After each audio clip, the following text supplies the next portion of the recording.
Forum FM 105.8, la radio des droits de l'homme, l'expression directe des citoyens et des associations. Lorsque les droits de l'homme sont violés, j'ai l'obligation de les dénoncer, quelle que soit la personne. Donc ce n'est pas les droits de l'homme qui appartiennent à une région, à un département ou à un pouvoir ou à une opposition. Non, on fait le relais de tout le monde. Lorsque les actions des pouvoirs publics sont des bonnes actions, il faut le reconnaître, sont des bonnes actions. Mais lorsqu'on estime que les pouvoirs publics sont en train justement de violer les droits de l'homme, il faut également dénoncer. Parce qu'il ne faut pas faire la dénonciation pour la dénonciation. Moi, je crois que c'est ça qu'il faut comprendre dans notre action. La promotion et la protection des droits de l'homme sont des causes internationales qui doivent être soutenues. C'est pourquoi aujourd'hui, je dis que le seul moyen que nous avons, nous, c'est de permettre à la population de s'exprimer, de revendiquer ses propres droits et pour qu'on les applique mieux, pour qu'on les respecte mieux.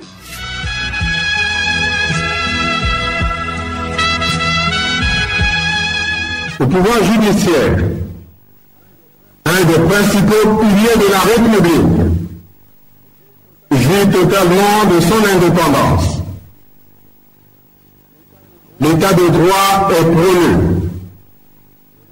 Les libertés individuelles, les droits de chaque citoyen, la liberté syndicale, les droits de l'homme de façon générale sont garantis et respectés.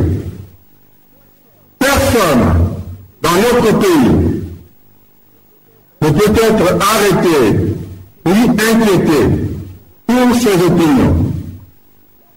La presse est libre. La censure n'existe pas. La force publique assure la protection de tous. Vous venez d'écouter le président Denis Sassou Nguesso.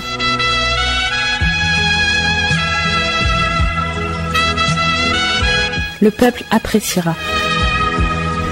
Merci de m'avoir fait visiter les locaux des droits de l'homme avec toutes les nouvelles installations, les nouvelles salles de conférence, salles dédiées au débat et suite aux questions posées par des journalistes en me disant mais Modeste Boukadia, président du CDRC, vous avez fait une conférence à Pointe-Noire, plus des interviews, mais vous ne vous êtes pas exprimé sur le dernier drame que le Congo vient de connaître, l'avion cargo qui s'est écrasé vendredi dernier.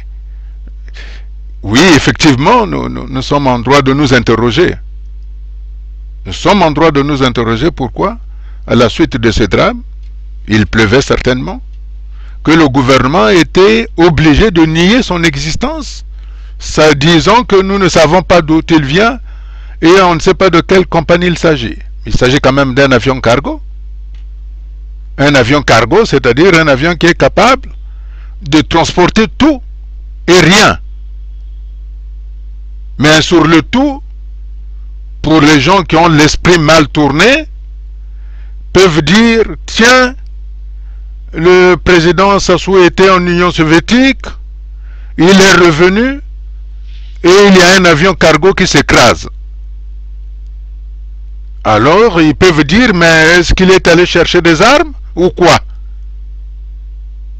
Dieu merci, d'après le gouvernement, il n'y aurait que les membres de l'équipage, mais c'est déjà trop. Mais tout le monde sait très bien qu'il y a eu des victimes. Non, je crois que le gouvernement doit cesser cette politique de fuite en avant, de dire non, le cargo, nous ne savions pas d'où il venait. Ah non, c'est un court-circuit du 4 mars qui a poussé, qui a fait exploser. Et puis on arrête des gens de manière arbitraire. Il y a des drames sur les inondations à Pointe-Noire, bord. Le maire de la ville dit qu'il y a 3 ou 4 personnes qui sont décédées. Mais c'est déjà beaucoup. Mais tout le monde sait très bien à Pointe-Noire qu'il s'agit de plus de 3. Il y a également le drame de Boko de Wando. Non, je crois que le gouvernement de M. Sassou doit réapprendre qu'il doit communiquer, il doit rassurer pour que nous, citoyens qui sommes ici, nous disons, bon d'accord, il y a ça qui se passe, il y a ça qui se passe, mais voilà les raisons. Il faut qu'on finisse avec cette politique de dissimulation. Le gouvernement nous dissimule beaucoup de choses. Curieusement, en Europe, on m'appelle pour me dire que voilà l'avion qui s'est écrasé à Makazu. Le gouvernement dit qu'il ne connaît pas, il n'a pas été enregistré, il ne sait pas de quelle compagnie il s'agit. C'est un peu facile ça. Un avion cargo, un avion qui survole le territoire du Congo, le gouvernement n'est pas au courant. Alors ça revient exactement à la même chose que comme le 4 mars. Non, c'est un court-circuit. Il y a 3 morts, tout au plus. Pour se raviser beaucoup plus tard, non, il y a 50 morts. Et dernièrement, M. Okemi, porte-parole du gouvernement, sur RFI annonce il y a eu plus de 3000 morts. Mais comprenez, quand le porte-parole du gouvernement parle de 3000 morts, ça c'est le chiffre officiel. Pour rapprocher la réalité, d'après les statistiques, il faut multiplier ce chiffre soit par 10. Alors pourquoi le gouvernement pratique-t-il la politique, je vais être correct, du mensonge? Quand on est au gouvernement, on communique, mais on ne ment pas. C'était facile de dire, ah non, il y a un avion cargo qui venait de l'Union soviétique, et puis il y a eu la tempête, et puis finalement l'avion s'est scratché, voilà.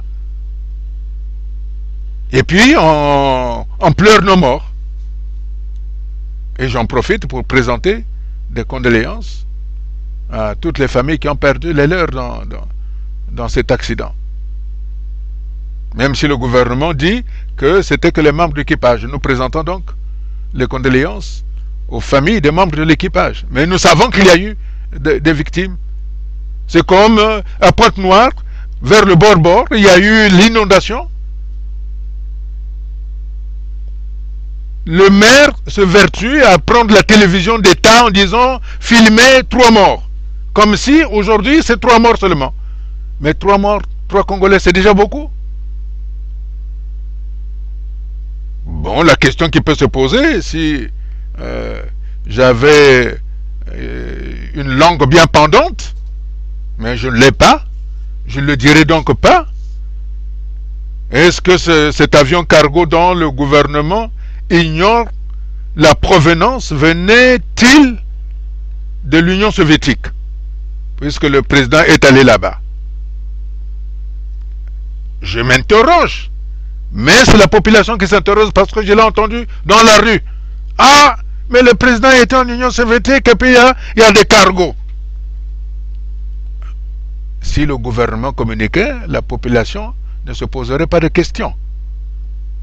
Comme le gouvernement a eu l'habitude de mentir sur les 3 morts d'abord du 4 mars, qui aujourd'hui finalement, vous voyez, la première déclaration du ministre délégué à la défense, il avait dit 3 morts.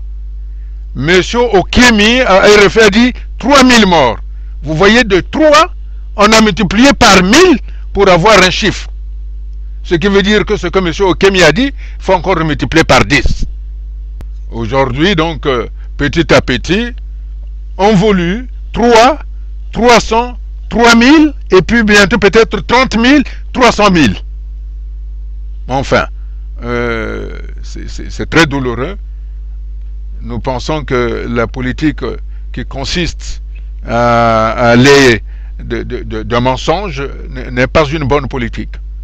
Je crois que, comme le président lui-même l'a dit, quand il est venu d'Addis Abeba à la réunion de la commission de l'Union africaine qui devait chercher un successeur à M. Ping, à l'aéroport, lorsqu'il a reçu les journalistes, quand il a parlé de son livre « Le manguier, le fleuve et la souris », Il avait dit ceci, le manguier, c'est à l'arbre où on discute tranquillement, où on doit régler les problèmes dans la famille. Je sais qu'au Congo, il y a des problèmes, mais il faut les régler en famille. Et du fleuve, il avait dit que c'est la ressource pour nos jeunes pour l'avenir. Et pour la souris, il avait dit que les souris qui vous mangent les orteils sont celles qui sont sous votre lit. Alors je ne comprends pas pourquoi le président se recroqueville avec ses souris en formant un gouvernement de 98% de l'ALIMA et un haut commandement militaire des généraux à 98% de l'ALIMA. C'est-à-dire, finalement, il reconnaît que ces souris-là, ça bouffe le Congo, mais il les maintient. Non, je ne crois pas que c'est cela. Nous devons aller de l'avant, comme je l'ai dit. Et en plus, quand j'étais à Pointe-Noire, quand j'ai parlé, voilà, le président, M. Sassou, a mis en place un gouvernement constitué à 98% des ressortissants de l'ALIMA, et le haut commandement militaire est constitué à 90% des ressortissants de l'ALIMA. M. Emmanuel Yoka, qui est un juriste, fait une conférence ici le dimanche pour dire voilà le gouvernement tire l'attention de ne pas pratiquer le tribalisme. Ça, c'est M. Yoka Emmanuel, ministre de la Justice et des Droits de l'Homme, député de Visa, qui dit ça. Je ne sais pas s'il se rend compte que M. Sassou, qui est son oncle, pratique la discrimination au niveau des droits de l'homme. Il pratique une discrimination des citoyens. Alors que le premier principe dit que tous les hommes naissent libres et égaux en droit. Ça veut dire que tous les ressortissants du Congo, quel que soit l'endroit où ils se trouvent, doivent avoir les mêmes droits. Alors pourquoi le président de la République nous met-il en place un gouvernement essentiellement formé de sa tribu, violant ainsi le premier principe des droits de l'homme? Oui, les Congolais doivent savoir que lorsque le président se démène, il fait bien d'aller éteindre le feu au nord Kivu. C'est bien qu'il aille voir Monsieur Paul Kagame. C'est bien qu'il aille voir le président Kabila. C'est un jeune chef d'État, mais qui fait beaucoup. Il faut l'aider. Parce qu'il sait très bien que si jamais le nord Kivu tombe, si jamais Goma tombe, il est à craindre que beaucoup de pays subissent la même chose. Mais que les Congolais comprennent aussi, que les Congolaises comprennent aussi bien une chose. Quand on fait de la médiation, c'est celui qui fait la médiation qui paye. C'est pour se faire bien voir. Donc le président Sassou fait le monsieur bons offices pour qu'en Europe on lui dise finalement c'est bon, un bon président, puisqu'il va éteindre les feux là-bas, donc nous pouvons le recevoir. C'est pas comme ça. C'est pas comme ça qu'il peut vouloir ouvrir les portes de l'Élysée. Non. Je suis heureux qu'il aille éteindre le feu là-bas. Mais il faut qu'il éteigne aussi le feu qui est ici au Congo. Il y a le feu qui couvre ici. Qu'est-ce qu'il va nous dire que les Congolais vont continuer longtemps à supporter son gouvernement qui était de 100 jours, maintenant qui est de 98% de l'ALIMA? Non. C'est bien que, comme il dit, les problèmes se règlent en famille, qu'ils viennent régler le problème, qu'ils fassent la médiation ici aussi. Cette médiation qu'il fait à Kinshasa, à Kigali là-bas, il faut qu'il fasse la médiation ici, une vraie médiation. C'est celle qu'on attend. Pour que chaque Congolais se ressente Congolais. Parce qu'aujourd'hui, la grande majorité du Congo, 97% du Congo, se sont vexés. Et quand on est vexé, on ne sait pas ce qui peut arriver demain. Et nous empruntons cette voie-là. Voilà pourquoi je dis que je le félicite quand il va faire la médiation là-bas. Et je pense que quand il finira la médiation là-bas, il va s'attaquer au chantier de la médiation ici, pour que le feu qui couve sous la cendre ne prenne pas. Parce que quand ça va prendre, ça sera trop tard. Et évidemment, le président de la République se dépense beaucoup pour aller éteindre le feu dans le nord Kivu. Il va à Kigali, il va à Kinshasa, oui, c'est bien, mais l'argent qu'il dépense pour qu'il soit bien vu en Europe, il aurait pu le mettre ici pour qu'on crée les entreprises. C'est pas la peine de dépenser de là, parce que il faudrait que les Congolais sachent bien. Quand le président se déplace, c'est lui qui paye. C'est pour que en France, on le voit bien que c'est un bon président. Mais il dépense de l'argent, c'est pas comme ça que les portes de l'Élysée lui seront ouvertes. Donc je crois que vaut mieux qu'on s'asseye ensemble autour d'une table qui s'appelle conférence nationale, mais une vraie conférence nationale. Pas celle qui va être biaisée comme celle de 91. On n'en veut plus de celle-là, mais une vraie conférence qui établit les nouvelles règles de fonctionnement pour que le Congo devienne réellement un état de droit qui va pratiquer une démocratie participative, c'est-à-dire où chaque citoyen saura s'y retrouver, parce qu'aucun enfant ne sera issu ni du nord ni du sud, mais un seul enfant, c'est-à-dire l'enfant du Congo.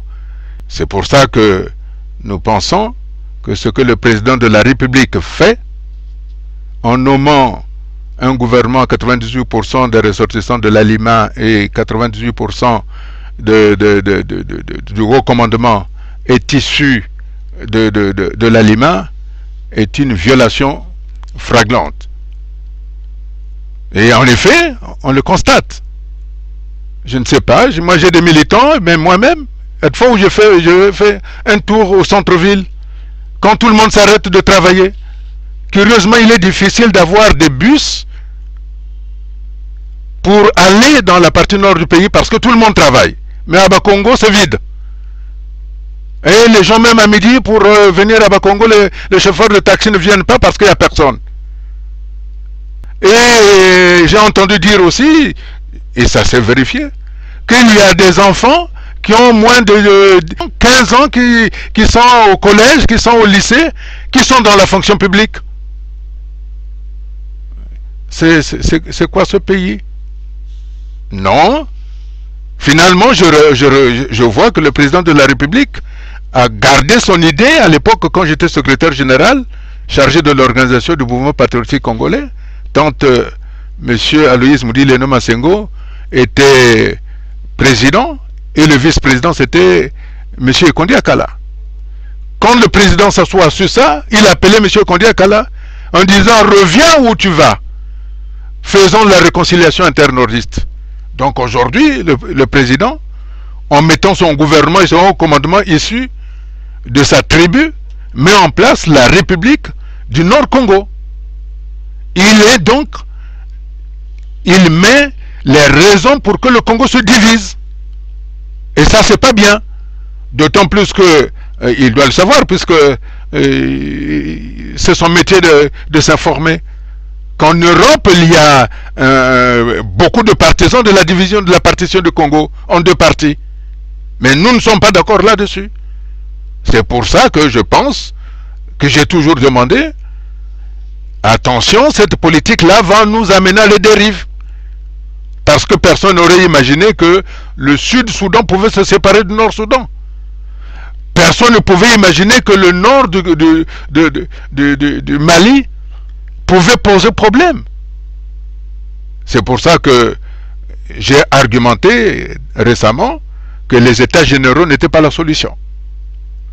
Revenons à notre carrefour, qui est simple. Comment devons-nous faire pour que le Congo se retrouve, se réunifie? La solution, à mon avis, ce ne sont pas les états généraux ou le dialogue ou bien la concertation. Il faut nous repartir, il faut qu'on reparte au carrefour à la conférence nationale.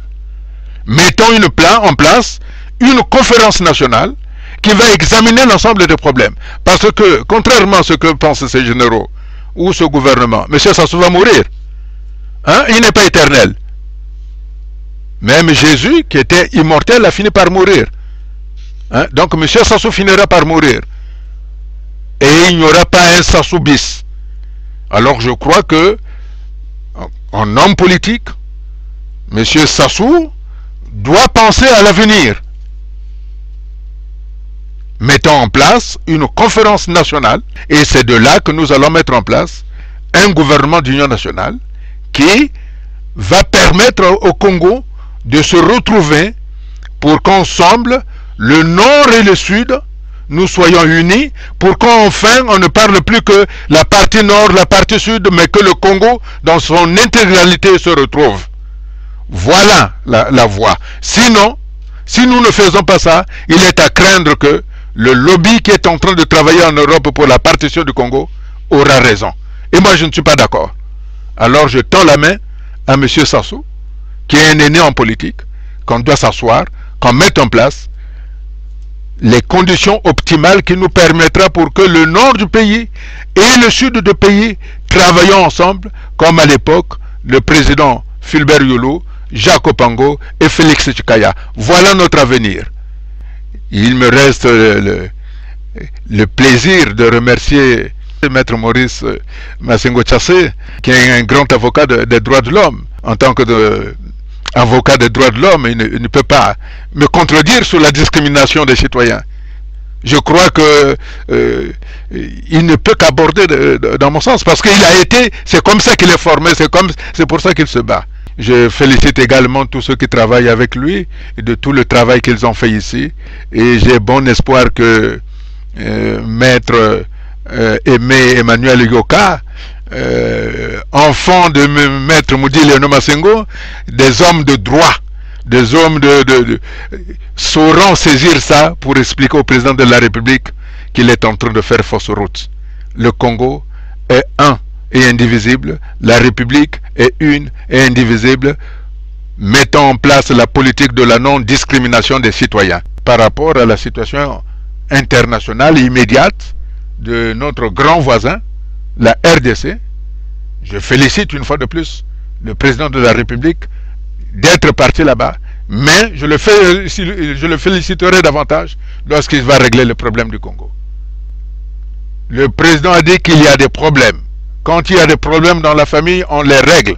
Et en famille, la famille du Congo, qui part depuis la Likwala jusqu'au Kwilu, depuis la Sanga jusqu'au Nyari, depuis la Cuvette jusqu'à la Lekumu, depuis les plateaux jusqu'au Poul, c'est dans la grande famille que nous pouvons appeler conférence nationale que nous devons trouver les problèmes. Mais pas une conférence nationale qui ressemble à celle de 91, mais une vraie conférence où cette fois-ci, nous allons nous regarder en face sans invective, sans insulter personne, où nous devons porter le bébé qui est né le 28 novembre 1958 à Pointe-Noire, dont l'acte de naissance a été signé par le président Yolo, Jacques Opango et Félix Tshisekedi. C'est ce bébé-là que nous allons bien envelopper dans la nouvelle conférence nationale pour que le Congo inexorablement devienne un état de droit où la démocratie s'exprime de manière irrévocable, de manière claire, pour que nous mettons en place un gouvernement d'union nationale qui sera dirigé par un premier ministre chef de gouvernement et un gouvernement qui s'occupera des droits de l'homme, de la bonne gouvernance et de la justice équitable pour tous. Voilà ce dont le Congo a besoin. C'est en cela que nos jeunes, nos mamans, nos papas nous regardent, pour que dans ce pays-ci, nous ne disons plus Yaka Noki Noki. Ça doit être la fin. que chacun, selon le principe de l'égalité des citoyens, puisque M. Sassou est le premier citoyen, que le premier citoyen ne viole plus ce principe-là. Enfin, je voudrais dire que j'étais heureux d'être dans ces locaux des droits de l'homme. Et je ne vais pas recommencer, je l'ai déjà dit, que Maître Maurice Massengo Tchassé ne peut pas me contredire sur le fait que le premier citoyen est celui-là qui doit nous montrer la voie sur le respect des droits de l'homme.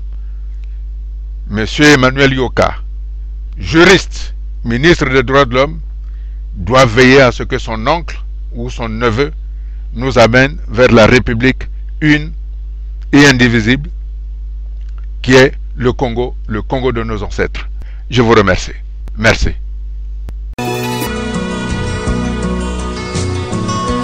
Forum FM 105.8, la radio des droits de l'homme, l'expression des sans-voix.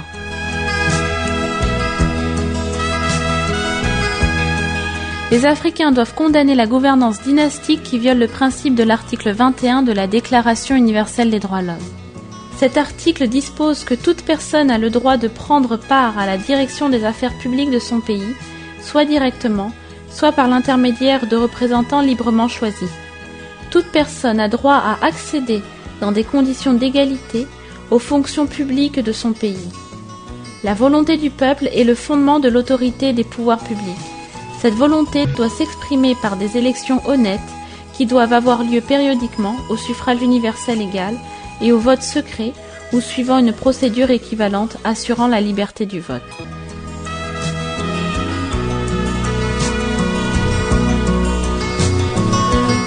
Forum FM 105.8, la radio des droits de l'homme, pour faire échec à la désinformation.